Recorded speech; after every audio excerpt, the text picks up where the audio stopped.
কৃষ্ণ কৃষ্ণ কৃষ্ণ হরে হরে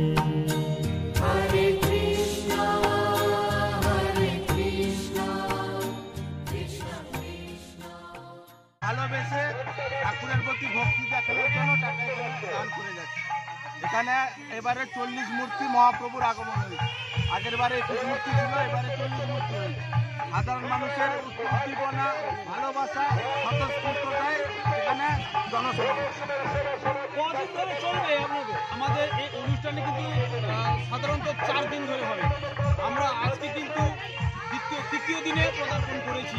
আজকে আমাদের আগামীকাল ছিল নিতারি মহোৎসব। ওই দিন আমরা 4 থেকে 4,500 লোককে অন্নদান সেবা করিয়েছি। আমরা আজকে আমাদের আইল্যান্ড কাশিমপুর কার লোডিং সংঘের ব্যবস্থাপনায় এবং আমাদের গ্রামের সমস্ত গ্রামবাসীর সহযোগিতায় আমরা কিন্তু এই জায়গায় পৌঁছতে পেরেছি। আমরা আজকে 10 থেকে 12,000 লোকের মহাপ্রভুর অন্নদান সেবা আমরা আয়োজন করেছি। জানি না কোথায় গিয়ে পৌঁছাবে, তবে অতএব অনেক মানুষ আসছেন, মহাপ্রভু প্রসাদ সেবন করছেন এবং এসে ওনারা সাহায্যের হাত বাড়িয়ে দিয়েছেন। দেখা যাক লাস্ট পর্যন্ত আমরা কোথায় গিয়ে পৌঁছাই। আপনার কাছে আশীর্বাদ করুন, আমরা আরো